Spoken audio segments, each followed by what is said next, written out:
right, welcome back to Checkpoint here on KTN News. Time for a conversation this evening. My guest, Joe Mucheru, he's CS, ICT, Innovation and Youth Affairs. Thank you, sir, for making time for Checkpoint tonight. Thank you, Sophia. Happy to be here. Yes, a lot to discuss this evening. You just saw, I hope you did, a presentation on lay of the land. And one of the issues there that I'm sure you have heard a lot about and has been canvassed both in the media, in political rallies as well, in statements, and even in that communication that UDA sent to IEBC concerning youth specifically, on involvement of state officers, which you are one as a cabinet secretary in campaigns and expressing, showing support for one side as opposed to another, whereas there is the provision in law. But I wonder from the point of that as a state officer, you are not serving a portion of Kenyans. It's service to all. That the essence of neutrality, as that particular clause speaks to other state officers, it's curious, some would argue that it exempts CSs. I wonder whether that is not a disturbing point for consideration on your part. I don't know why it should be curious, because we are appointed by, for instance, the president in this case. When he leaves office, we leave office with him. Those other officers that have been told not to remain in office. So there's nothing unique. We are political appointees, and therefore it is our responsibility to push the agenda, the manifesto that we've been appointed to do. Right. So I do not see any conflict. The same people who are complaining about us, for instance, Churchill is a state officer. He's also there doing the same thing. So why is it seemingly one-sided? I think let's say this is something we've done before. It happened even 2017. It is something that was canvassed even at the Supreme Court. There's no issue. Yes, appointees of the president, but serving the country, even the president as his appointees, it's not the person of Uhuru Kenyatta you're serving, it's still Kenya, and Kenya has those who agree with you in your political positions and those who disagree. So I suppose it's the point of that at the end of the day, there needs to be seen to be non-partisan for trust, especially and confidence in the execution of your duties. Because the concern here is that, for instance, for you with the ministry you had and the kind of almost direct line it has to IEBC, that as UDA alleged and claimed in their statement, even fears arising as to interference with technology, etc. You know, the leader of the campaign of the deputy president is Nanok. He's a sitting governor. He's also using state resources. The deputy president himself is also in government. He's using state resources. In fact, when he went to IEBC for his papers, he went with GK vehicles. He went with the presidential escort. So why is it different for Mucheru? Because Nanok is not a state officer. The DP is now running for president. There's no requirement for him to resign beforehand. And so here again is the position that this is untidy. You know, we were together here before. Yes. That's how it's still 2017. We were mentioned in the Supreme Court. So the Supreme Court ruled. But that was a technicality, as I mentioned. You know, the matter wasn't canvassed substantively in court. So why isn't it, we've had 5 years. Why wasn't it canvassed? Whose fault is that? I cannot now be blamed that because people never did their work, they never canvassed, they never did what, that now I should behave differently. Then do you not fear? I'm very comfortable with the role that I have. I am achieving my responsibility as the Minister of Information. I am informing people on various aspects. And no one has stopped me giving my own opinion. I've not told people or directed anybody that you must vote this way or vote that way. I've said where I am going to vote and what my decision is. That's it. But do you not see the risk that, fine, in the 2017 election, the petitioners were faulted for not having had this as a prayer in the petition, that this time around, if, for instance, Raila were to win and UDA was to move to court in a presidential election petition once again, that this matter could come up and, in fact, be a ground to invalidate the election? But now you're saying the law is going to change backwards. CJ Maraga was very clear. There was nothing unconstitutional in Section 23. That is something he pronounced himself on. So unless that changes, why are we then coming back to exactly the same thing? Nothing has changed. It has not been changed. And why should I then act differently? But so I think on this one, I am a Kenyan, like you are, and you are not like a Kenyan like I am, or like Wanjiku out there. You hold office in trust, as you know, as ministers appointed by the president. Right. So there's mandate expanding beyond your personal capacity as CS Mucheru, but also going. No, but what I've done is given my personal opinion. Publicly. For instance, yes, publicly. There's no problem with doing that. But I'm not the one who's going to run the election. The election is being run by IEBC. They are the ones responsible. Yes, they've asked us for provision of, for instance, connectivity. That is done through the mobile operators. So it's our role to make sure that, you know, last election they said 11,000 polling stations did not have access. As we speak today, the 1,111 that do not have are covered by over 1,500. They're calling them satellite modems or satellite phones that will actually ensure we have 100% coverage. But Mucheru is not the one that is going to be running the connectivity. It's run through the mobile operators. So I'm just as independent of the running of the elections as anybody else. So they can't say that I'm involved. And we'll get more into the connectivity and network conversation. However, when you see the likes of PS Kibisho talking about NIS reports indicating Raila will win by 60% of the vote, surely, isn't this information reserved? But PS Kibisho did not say that. I think you need to go back. He said what I said he supported. He did not say that it is 60%. Go back and check. But and you know, and those numbers. He spoke of details of an NIS report. He says this he is has not reports. Information for public consumption. He has reports that he sees. Just as I said, I also have many different reports that I actually see. And those reports show that the numbers continue to change and are in favor of Raila. And you know, now bringing Martha and Kalonzo coming in, we've seen these numbers have increased. Now it's even over 64%. So it's not wrong to tell someone, if they have asked you a question, you can give them an answer. And that's where that came from. So no wrong from where you see it, state operatives being involved in the campaign of one candidate against another. It's not a campaign. PS Kibisho did not say, vote for this person or do this. He was asked, what are the numbers showing? You give what the numbers are showing. It doesn't mean that is his opinion. But it doesn't mean it is his opinion that it should be this way or that way. He says what it is. NIS report to the public. Is the table yellow or white or green or blue? You say what the color is. You're not giving your specific opinion. So I don't see any fault in that. Let's talk about the issue again. You've just touched on it, and we've gone through some of the information as to what partly informed the nullification of the election. Right.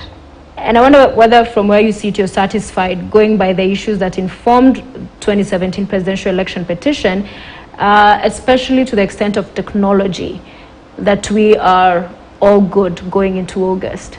So I would say from our side, where we're supposed to provide work with the industry to provide the connectivity, I believe IBC has come out clearly and stated they have 100% coverage. Because the satellite phones can work anywhere. They call them satellite modems, can work anywhere in the country, which means they have over 1,500 of those, and therefore they can cover any part of the country. So from our end, my work is finished. We don't have much more to produce. They're the ones that have, you know, the tenders and everything that they do on ensuring they have the technology, that they can use the technology for transmission. All that is IBC and not us. Yeah. However, when you talk about 100% coverage, on one hand, there's been this rather unfortunate back and forth between the Communications Authority, which is under your ministry, and IEBC. And even in today's statement, and this is not the first time they're making and stating the same, that the Communications Authority has done what they're describing as desktop analysis of network coverage. In essence, they're saying, yeah, this is just in word, but qua ground, physical verification that there's actual network connectivity, that is contested. The CA in a statement said that's the work of the IBC. So this ping pong risks getting into the country into yet another situation where we get into election day, and so who will be to blame? Now, you know, I think this one, are they trying to say that now the Communications Authority should get involved in running the election? You know, when you go and you buy a service from a mobile operator, you have your phone. You go with it into your house, you go, you check, is it working in the bedroom, is it working in the bathroom? You know, you check. That is your responsibility. If it is not, you come back and say, you have an issue. As it stands, the mobile operators have given us the full coverage, and they've shown that all those places have connectivity, except where they are saying, for 1,111 polling stations, there's no coverage, but we know that there is satellite coverage. The person to then test that is the person who is using the service. They're the ones who are going to go into those specific areas. Right now, Communications Authority, that is not their role. This is not their job. So if in the last election, 11,000 polling stations did not have coverage, they flagged that 2 days before the election, would you then confidently say, as far as you know, that has been sorted out? IEBC made that statement themselves. It's not me, it's not Communications Authority, it's no one else. They said 1,111 polling stations are the only ones without coverage. This is for this election. Why would I doubt them now? No, this is for this election, and actually they cite the CA gave them the 1,111. However, there's 11,000 from 2017 that were not covered. So the question is, coming into this election, were those 11,000 that were of concern then being handled? They are fully covered, because we moved from 78% 3G coverage. Now we've got 96.4% coverage. So we've already, those have been covered, and that's why they are only saying it is those 1,111 that are not covered. And that is according to CA. Their contestation is that this is desktop. Someone somewhere has sat, done all of these things, sent this report. They're not satisfied. The feeling is there could be more, but this is not being caught early enough as to deal with it. Who's supposed to test the technology? They're saying it is IEBC. So they were on this Tuesday, Wednesday testing technology from almost all wards in the country. So they were testing this. What was the result? They're the ones who are responsible. They're the ones who are using this service. So they cannot come back and say they have not tested, they have not used, so it's somebody else's fault. My understanding, we know that CA does not build any network. Networks are built by Safaricom, Airtel, and Telcom. Telcom and all the other operators have told us they have coverage in all those places because they have customers who are in those places. So it's just for IEBC to go and use the service. So if they're not using and they're not going and they want to blame other people, that's another story. But as far as we are concerned, they have come out clearly stating that only 1,111 have not been covered.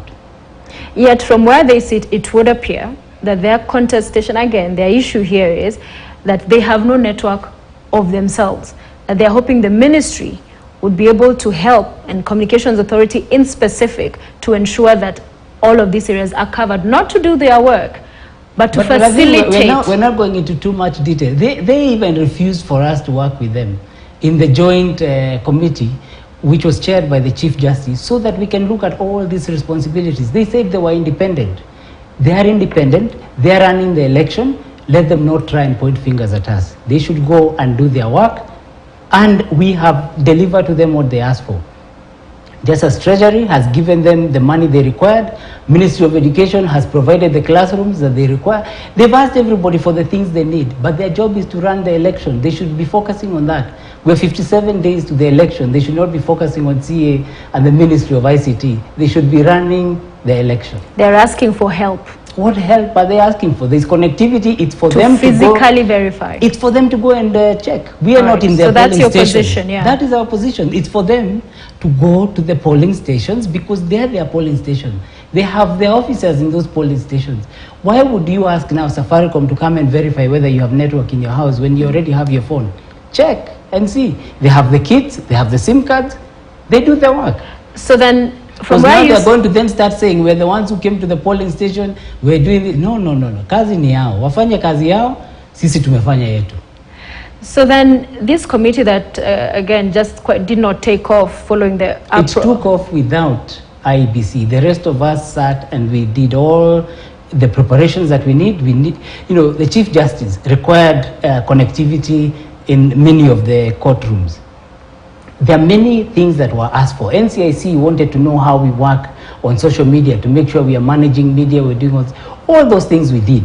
But for running the election, IEBC said they're going to be independent, and let them be independent, and that's what they're doing. There is a subcommittee, to my understanding, that has now the actual stakeholders in terms of if it's technology that CA sits in. Why aren't these issues, in your view, being settled at that level, that they have to come out in public as if, you know, just blasting each other? That is not our subcommittee, that's IEBC.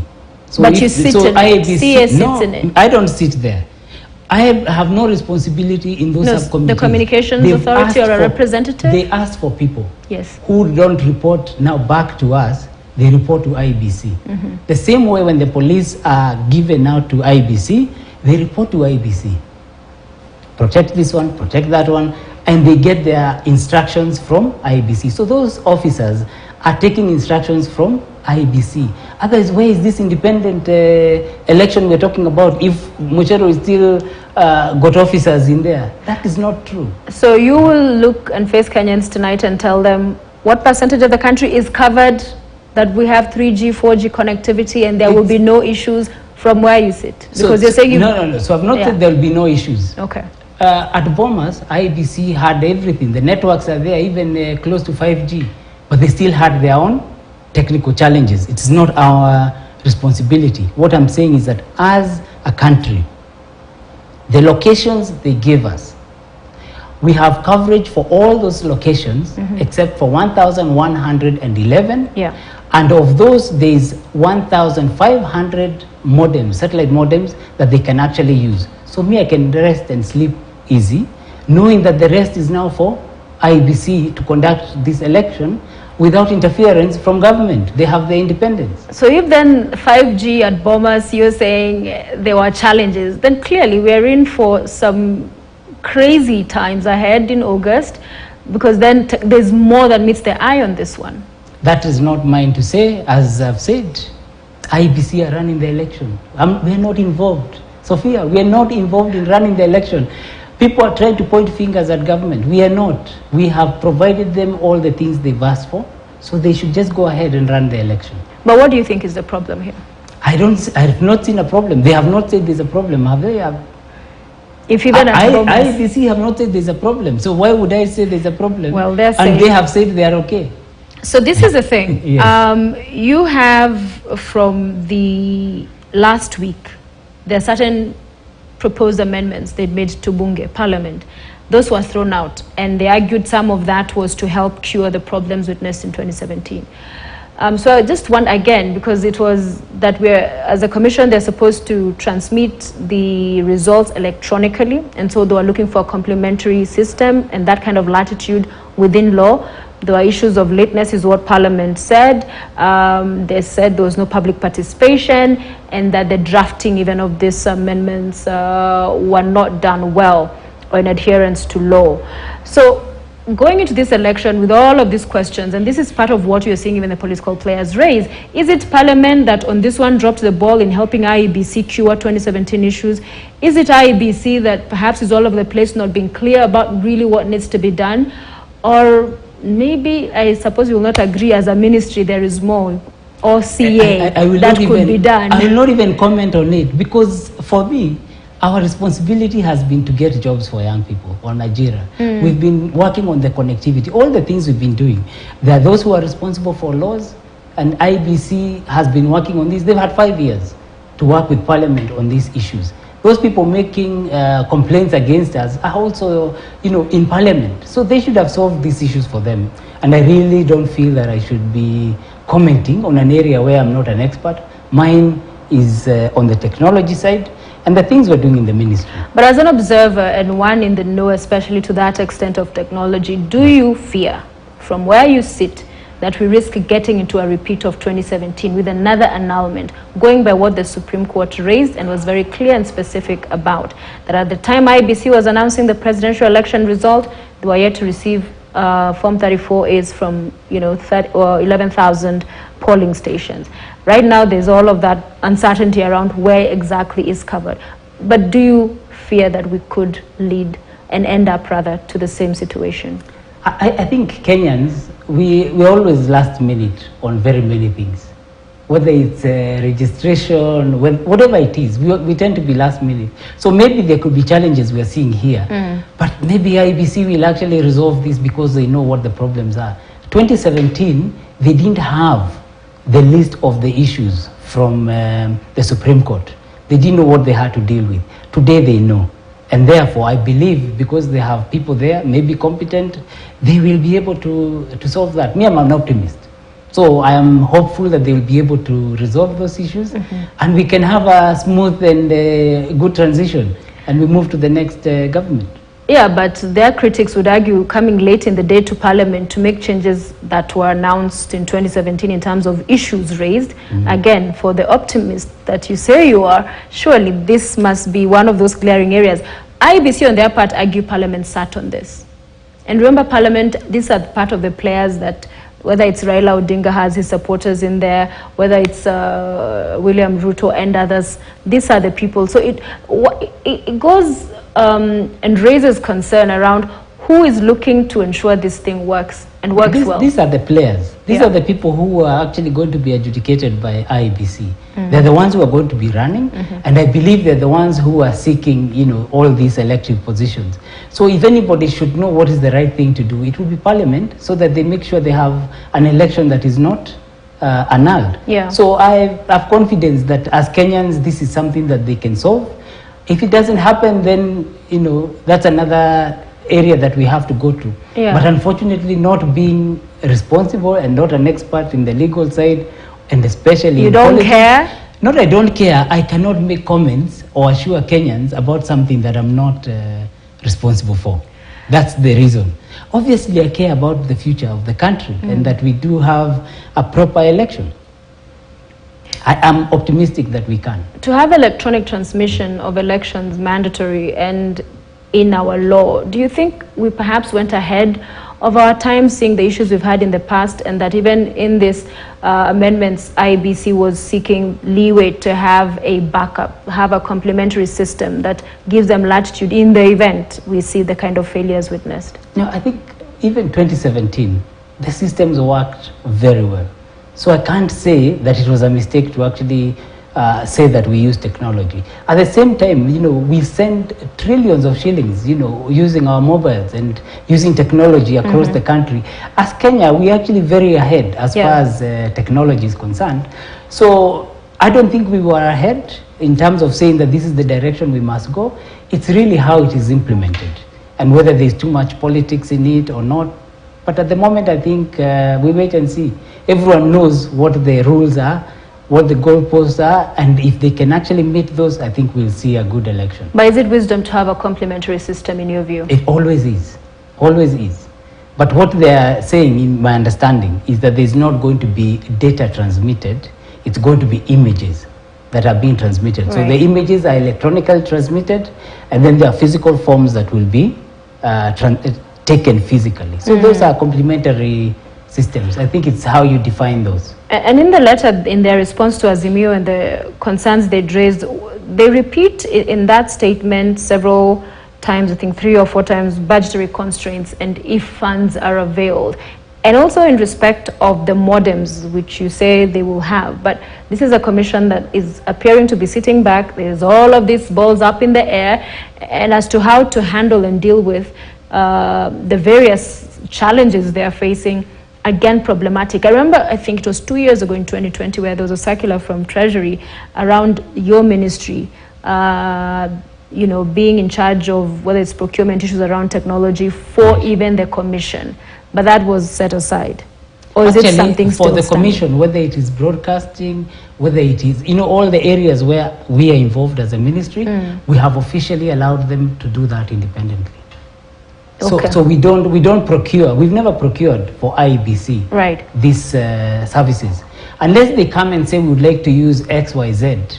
We do not get involved in their procurement. Their budget never comes through the ministry. Then they get their budget directly.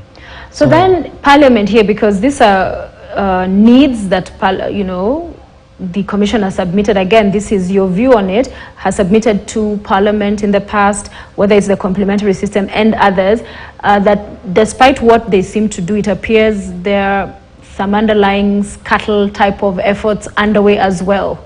I really don't want to take on anything IBC related, especially when people are claiming that I have access to things and servers that I don't.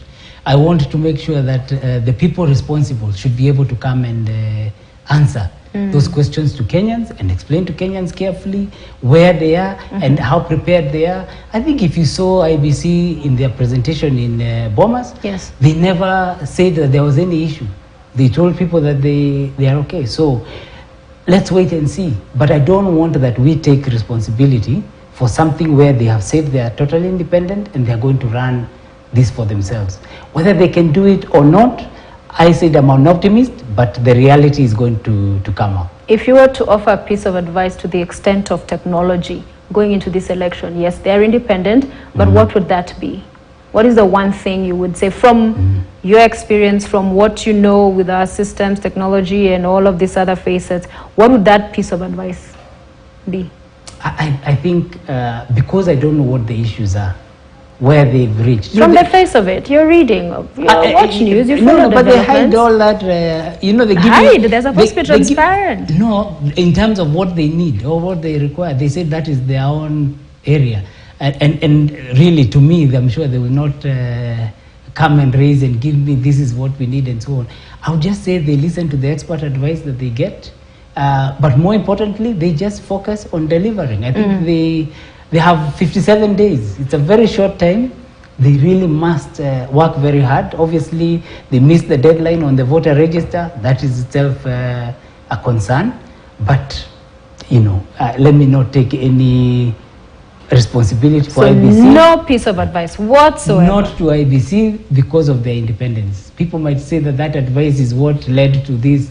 I don't want to get... Okay, what you would tell Kenyans? Kenyans are not running the election. They are going and voting. So we work with them from that point of view. Yeah. Right now we have even the ICT practitioners bill. Those areas that are now mine, those are the ones that we should come to, because this one of IBC, Wafula Chebukati really should take ownership of it and run with it. If he had wanted our help or our assistance or our advice, that is something he would have asked. He has clearly come out and said he does not. And on that basis, then tumuachie hii ni yake, sindio? So that letter that UDA wrote to the commission? As political. That's just a political letter. Yeah, we've worked with the same people, even 2017. So all these things. Two wrongs don't make a right, though. It's not wrong. It's that we were working with them, and so what is the difference now? They never raised that issue. That issue went even to the Supreme Court. So I think let them they're trying to point fingers, but it's not going to stick. All right, I want to go to that, what you describe as political issues, before we also go to another substantive issue I'd want us to touch on tonight. One of the things that we have witnessed in this campaign and in this election season is seeing quite a number of the CSAs coming out there expressing support for the Raila Odinga, the Azimio presidential candidate. And on the other side, there's been the hue and cry from Kenya Kwanza saying this should not happen as it's going, and we're hearing all of these pronouncements.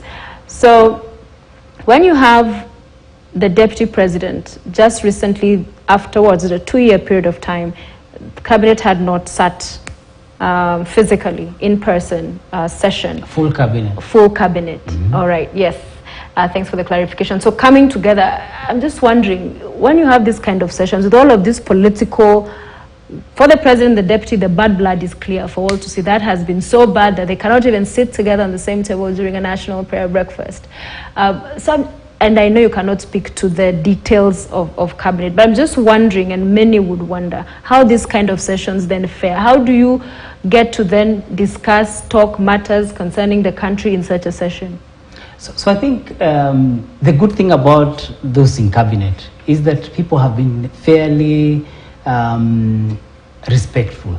And even if there are areas where you don't agree, which tend to be many, you expect, like in management meetings, challenges come and people don't agree on all areas. We as cabinet always agree in the end, whatever the majority decision that is taken, that is then everybody's decision, and we move with that. And that's why you don't see many complaints. I think the only thing I would say is that, yes, during this time for us, we've had to carry a lot more than we should as cabinet. Because, for instance, some of the responsibilities that were given to some of our members, they never took those responsibilities. They even had time to do PhDs. Well, the rest of us are really working hard to get the country moving. But we're not doing that with complaints. We do that with knowing that that's the responsibility we've been given. And a lot of work has actually taken place and has been done. And even as you've seen, we don't necessarily have to bring any challenges out in the open. They come out when now a colleague is saying that I should resign or be jailed or fined. Those are now, I would say, unfair things for somebody who we've been in cabinet together and working on. Why are they now starting to raise these kind of things? And they themselves have been campaigning for 4 years. Campaigning, doing degrees or PhDs, and leaving the work to us. They should be saying, well done for all the work that has gone on, because they then go ahead and start claiming the work that has been done, that these are the things that they've done. Maybe I shouldn't talk too much about cabinet. It's an area that is... Well, you haven't talked... It's preserved for much, very few. Yes. And really we must respect the country and where we want to go. So let me not... So these issues don't come up in those kind of sittings after the all-out war? I don't think there's no all-out war. I'm not sure how that is seen. If I decide, if we're not working together and we don't talk, it doesn't mean there's a war. I think wars lead to people breaking things and things not working. Words. But if things are not working, if people are not being paid their salaries, if roads are not being built, if there's no water and so on, then you can blame these people are only bickering and making noise and not delivering. But for us, work has been going on.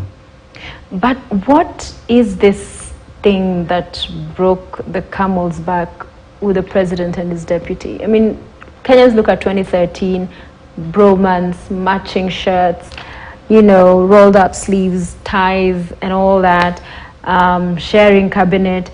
And then to degenerate and to get to the level where it's war of words in rallies in public, not sitting even barely together, sometimes not even shaking hands. And we've had things from, there was planned impeachment, or there was even worse that was in the works, and that's why this has become so bad.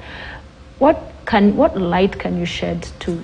Sophia, when people are going through a divorce, these are people who have been together, done many things together, and even sometimes have children. And children pick sides, and sometimes they don't know this and that. I think the country has experienced a divorce. And in a divorce, some things may be rational, some are not rational, whatever the reasons are. You know that has happened, but you do whatever you can to move the country forward. So I don't believe it's my place to say, what was going on. But to your knowledge, was there an impeachment plot against the president? I think those have been canvassed already. The president himself has spoken. So I don't think I can repeat on what the president has said. But I would say promises were not kept. People did not allow the president to run his term. They brought so many issues to try and stop him from being able to fulfill what he had promised the Kenyan people. That is not fair. And so they should not be pointing fingers at the president. You remember the president saying, stop tanga-tangaing, let's do work. And they said, no, we will tanga-tanga. They became defiant. So from that point of view, there were issues. Yeah. But I don't have the personal details of exactly what happened. Some say very close to the president that you would know some of these things. You may not tell us, but... So it's their decision. Even the children are very close to parents, and they don't always know what the issues were that were being discussed. The only difference with these parents that lead this country. but I can say, if there's one thing I've learned about government and politics, is the level of betrayal. And yet sometimes the flip side can be argued that, there was a promise, kumi yangu, kumi yako, you know, then now they... Yeah, but then you were supposed to work. If you don't work, then if you're working against me, then I'll make sure I will not keep that promise. You know, promises are that let's go do this thing together. If you decide you're not going to do it, why should I keep my promise? When you bring another woman into the house, for instance, you gave the marriage analogy, you think the other wife will just be like, woo, ha, happy. So this other woman was married, got the certificate, and could go everywhere and saying they're a wife? They did not come. They were not in government. They're not running government. They have no ministry. They have no responsibility in government. So you cannot say this woman was brought and now there's no such thing. This is just a figment. They agreed. Look, we're not going to have a fight. We're going to allow the country to develop. We're going to move forward. That's what the handshake was doing. And from that point of view, if you now don't want the handshake and you're saying this person is now becoming the wife, at what stage? You're saying this is the wife and yet you are still in office, still saying you're the deputy president and running the office. So at which stage did Raila take over his responsibility? You know that is not true. We know in Parliament, the members who are holding chairman, woman positions were all kicked out. Those who are taken over. So it could be they've come and But at what point did these people also come out of Jubilee? They were all in Jubilee. But they were not doing the work of Jubilee. They were fighting Jubilee. So, you know, surely that's what I'm saying. A divorce is very murky. But this divorce didn't happen because they are still both in office. He still says, and he's still the deputy president of the republic, and we still have the president. What is Raila's responsibility in government? Which one was he given? We'll talk more about the campaigns in a short while, but I want to go to when we posted that you were coming on tonight, quite a number of the comments, and I want to just go to my Twitter and see, were regarding this ICT bill, quite controversial. And it would appear, and you will shed more light now, that many are convinced that your hand is in it, much as it's a private members bill. But talk to us more about from where you sit what it seeks to cure, because for many people is that how is this helping an industry or an area of in terms of ICT and practitioners therein to have such high threshold to be able to practice, to register, and all other concerns that are being raised around it? What do you tell? You know, Sophia, I find this very hypocritical of these people. Yeah. This bill has come several times, and we have fought this bill. Duale was the first person who brought it. We fought it. Now, Osotsi, Honorable Osotsi is the one who has brought it. So why they would say it's us? Osotsi is from ANC. Duale, Honorable Duale is from Kenya Kwanza. They're all together in one place. They're the ones trying to push this bill. This bill is one which is saying that everybody, you know, has to have a degree if you're going to be working in the ICT sector. They themselves as MPs, they voted and said they don't need degrees themselves to be MPs. Why are they now insisting that our youth must have degrees? And then they start saying Mucheru is the one trying to push this. Yeah. There are clear letters we've written to the committee and to even the Speaker of the National Assembly telling him we do not support this bill. It is not structured in the correct way. It's trying to take powers of the Ministry of Education. It's trying to regulate. It's trying to determine what the pricing of things is going to be. It is just wrong. And really, these Kenya Kwanza people should not now try and point fingers at government and to say we are the ones trying to get this forward.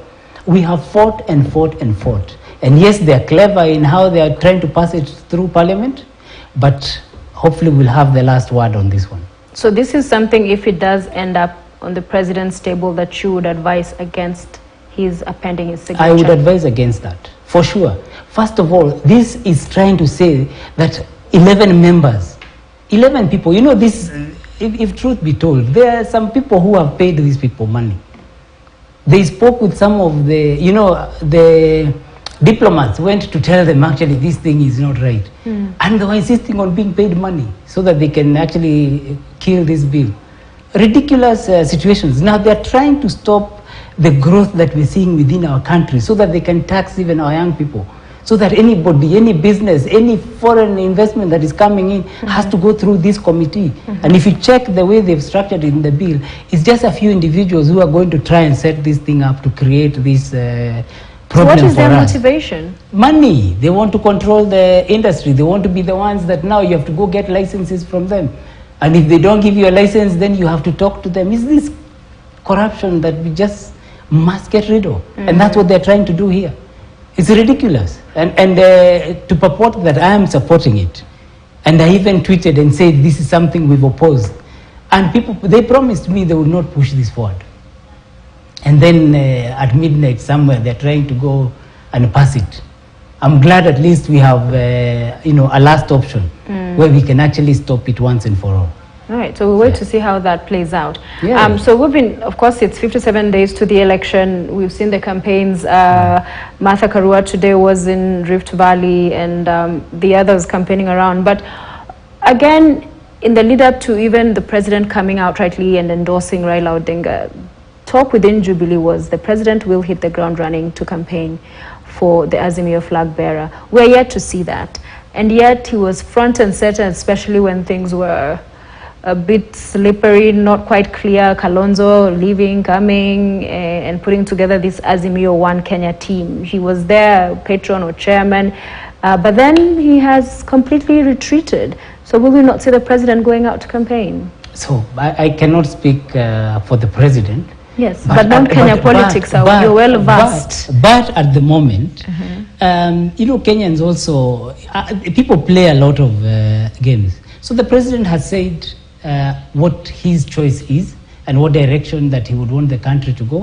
Why can't they go out and talk to the people, meet the people? Why is it that the president has to go and be with them? At what stage did the president say he's going to campaign for them and walk with them everywhere? Who says he's not meeting people and campaigning? I don't know. The work is going on. He has chosen his direction, and I think the country is moving forward. The numbers, the polls, all those things we've talked about are showing that we have progress and there is growth. And must he handhold these people? Is it that Raila cannot actually run an election himself? Why does he need to be handheld to move forward? These are all things coming from opposition, trying to push agendas. But why is it that the president has to go out and campaign? Who said it's a requirement? Well, he did have the Sagana meeting and trying to sell and speak to why this is the person who folks, especially from Central Kenya, should vote for. Right. That's campaign. And yet it's perhaps the rebellion, as has been argued, that he faces from his backyard. He had to do a whole explainer of projects, roads, this and the other that he has done in trying to just assuage and speak to critics who are saying, show us the money, show us what you've done for us. So that rebellion is what is seeing him stay away. I think that is not true. He's not. I have not seen that rebellion. We've been out there with Martha, with Raila. We've gone around and we've met the people. I have not felt any rebellion against. I'm in his government, against the government, against the president. People before were saying they want to meet him, they want to see him, but they were not saying they want him to come and campaign. They wanted to. They love him. They enjoy his presence. They enjoy his company. He comes and he lets us engage, and his people give their aspirations. And I don't think that is something he's not going to do. But to say that he must campaign, the campaigns are moving on well. And you can see the way people are reacting. You can see from the polls. And rebellion, I think, is a very strong word. Because if you go there again, you will see the way the mountain is changing. The numbers are changing. UDA has had very strong support. In fact, 4 years they've been majority campaigning. Support. Instead of working with us in office, in cabinet, they've been campaigning. They've been there all through, on top of cars. So what do you expect if they're the only ones who are running this? So they've been there. And if they didn't have support, then I would be very surprised. But now they're seeing people. Are you saying Martha has no support? Are you saying Raila has no support? They have support in as Mount well. Kenya, for Raila, he's been the campaign for decades. So this is almost trying to say, okay, from zero to let's try get something. And so the argument is, yes, Martha is from Mount Kenya. She vied in 2013, garnered about 16,000 votes, if I'm not wrong. vied for Kirinyaga governor, came second with I think a distance of about 100,000 votes. So again, in terms of marshalling the votes from Mount Kenya for Azimio, it's quite the uphill task, wouldn't you say? You know, we're only 57 days to the election. It's a long time and can be a short time. And I would love for us to sit here and look at what the numbers will be from Mount Kenya for Azimio. Because I am on the ground, I talk with people. As a Minister of Information, I also get information from all around. I can't say we are having a problem. I can't say that we have to now have an SOS and call who to come and campaign. No. Things are going according to plan. You know, things are done in a process. You must plan.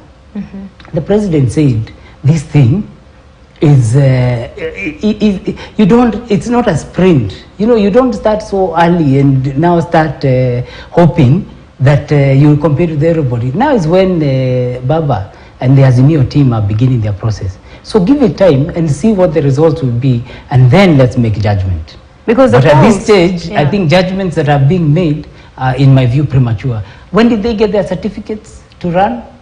It's just last week. Every day counts, though. It was last week they got their certificates. That's true. So they're starting at the time they're supposed to start. Others started 4 years ago. So let's wait and see.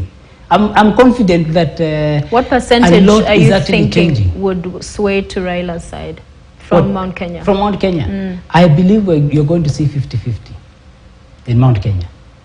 50-50? You said they've been campaigning for 4 years. That is me, yes. And you think 50 can just be hived off? Did you check in the polls how many were undecided before? And how many are now decided? Those are the numbers you should be checking. You know, we sit down, we do a lot of our analysis. We've got people who are looking at all these numbers. So I'm not giving you numbers just out of the air. There are many people who had said, we are not going to vote, we don't care, and so on and so forth. But as time has gone on, now they have seen the value, they have seen the changes, and in the mountain, with Martha coming on board, and you've seen even Kalonzo is with us, it's happening. But so UDA, so look at the numbers. I'm sure you have your own analysis. But UDA also has a Mount Kenya running mate. He's a mobilizer, as was described. You've seen him out there with the rallies. I can say he's a friend of mine. You know, we come from Nyeri together. And I can say he's been a great blessing for us in Azimio. Are you part of the, I've been saying this, give the mic. But he's been a blessing for us. How so? In the things that he says. You know, like now, these ICT people, when you're telling them you're going to break up Safaricom, you give people their SIM cards to go around and create their own networks because big companies are bad. What kind of thinking is that he's actually bringing? And I know he probably doesn't even believe that he's saying it. What kind of thinking is that? To say to us that what we want is open state lodge for us to have rice and meat and soda. You know, this one the president does all the time. So it's not that it is something new. But really, for us in Nyeri, he's not even going to ask for more roads, more hospitals. He's going to ask for rice for us. Surely, he's a blessing for us from that point of view. They say, some of sin say, is the blessing, the gift that keeps on giving. That keeps on giving. That is him. Well, we'll wait to see how it all turns out at the end of the day. Msema kweli is the voting day, the results as they come in. But here's the other thing that some have argued, that on one side, this, you know, for a long time, we had even Raila's brother at one point in an interview here saying that what Raila has lacked all these years is deep state. Right? Yes. And so in this election, he's being seen to have all the state machinery, state support, you have the president backing him, and, you know, all this support, yourselves, the PS, and all of this folks around him, and saying he's winning, he's taking it. But isn't there a concern that this overconfidence, because Raila has and needs to maintain the votes he's had in the last election, and then plus, right? So if then you're having this exuberance, confidence, if not overconfidence, that it could affect voter turnout, even in his strongholds, where then there's this, you know, laissez-faire, like, yeah, we've got this, we have this, we are already winning, and that then affects even and impacts on the places ordinarily one wouldn't even look to think to look rather. You know, the Bible says the truth will set you free. So we should not be hiding the truth so that this and that and that and that happens. As it stands, that's the information that we have. And it's not just coming from government. It's actually in the newspapers. People are giving that information. These are the polls that they're showing in terms of the numbers and the way the numbers are moving. So that's the numbers that we're giving. But it doesn't mean that no work is going on. Today you've seen Martha has gone even into Eldoret. You've seen Raila in Machakos and other places. So work of campaigning and reaching the people and telling the people of all the things that need to happen, listening to them, they provide feedback, what they want to see the Azimio government look like. Similarly, the same way, 4 years plus that UDA and Kenya Kwanza have been going out, have they stopped? They have been talking of 70%. You know, they are saying, in fact, they are quoted as saying in Western they have 95%, but they toned it down to 70%. So who's being overconfident? They are more confident in the terms of the numbers they are giving compared to the numbers we are giving. So I think we just let the voters come out. We will talk to them. We will continue. Because that's the thing, that turnout. Because the polls will say one thing, and anyone would answer from the comfort of wherever they are. Oh, yes, I support this or this and this a person. But it's getting them to see what's at stake. Because if they believe you're going to win, then I might as well not show up. They'll still win.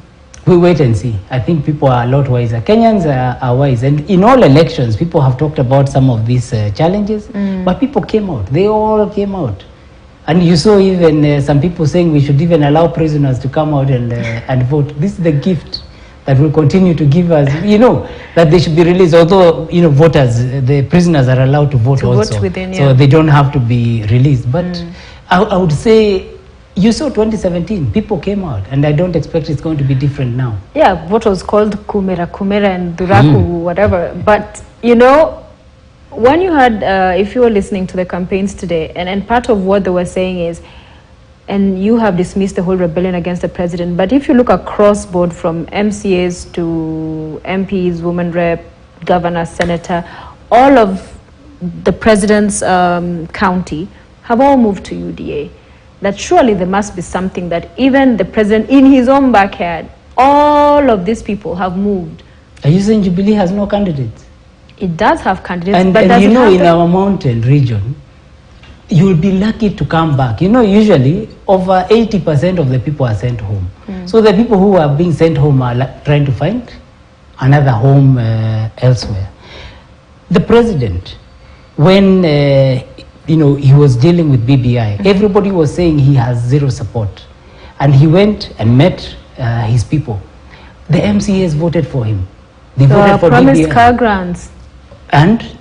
Yeah, it's like bribery. It is not a bribe. They're the ones who dangle a carrot and they say yes. They came and said, if you look at some of the wards, the size of the wards, they said it is unfair to them that they're not getting these grants and everybody else is actually getting. So he's still the president. It's not that he was out of there. He was still the president and he facilitated for them to have that. And it wasn't just for the Jubilee ones. It was for all of them. So it didn't mean that they're the only ones who received, the ones that went to Sagana are the only ones who received this grant. It's for everybody. And on that basis, you saw the way the people moved and changed and the way the mountain voted. So I think, you know, there is a perception that is being created by people. You know, unfortunately, in this state of deep fakes and all these things, people create all these narratives. But the truth is very different when you get to the ground. So you've cited polls a number of times, but what if, and you've seen in the past, in fact, I've been seeing some of what they've been hitting back with is, yeah, even in the lead up to the 2017-13 election, it was showing Uhuru trailing. So what if we come to August and William Ruto is declared president? We are a democratic country and we have free, fair, credible, transparent elections. If he's declared president, then he is president. So, I mean, we accept. Just like anywhere, any other democratic society, we will accept what the results are. But that's, you know, the way it will go. But we have fought a good fight. And so far, the fight is showing that actually we are going to be the successful ones. And yet, they've also called upon Raila Odinga to say that he will accept the results. as they are announced. Of course, he has the right constitutionally, so if he can challenge, but that not for things to degenerate. If but that was where did he say he will not accept? What they're asking for is for him to say. These are the same people saying they'll not even come to a presidential debate. Is it that they are afraid? Why won't they come and actually give those assurances there? Now they're asking the opponent all these things. You know, it's people, when you're afraid, sometimes you start coming up with, you know, what reason, what can we...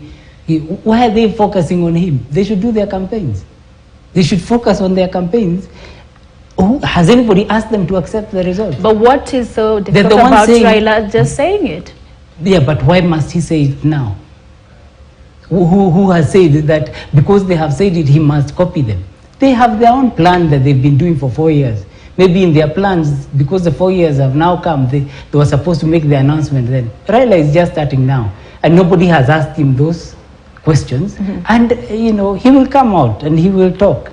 And this is not the first election he has done. I think he's one of the most experienced people in presidential elections. So he knows what matters. So, tumwachie hata hiyo, it's his area. So for you, as we bring this to a close, what after this, the term comes to an end for Uhuru Kenyatta, exit cabinet, having an eye into the next cabinet, if it's Azimio, if they win? I think mine, you know, cabinet is a calling, it's a privilege that you get. And you cannot sit and plan that, you know, you will be called into that role. But we are seeing people already have slots. No, they have been given. I haven't. And I have not been told this or that. Mine is to work. I'm very excited about where Kenya is today.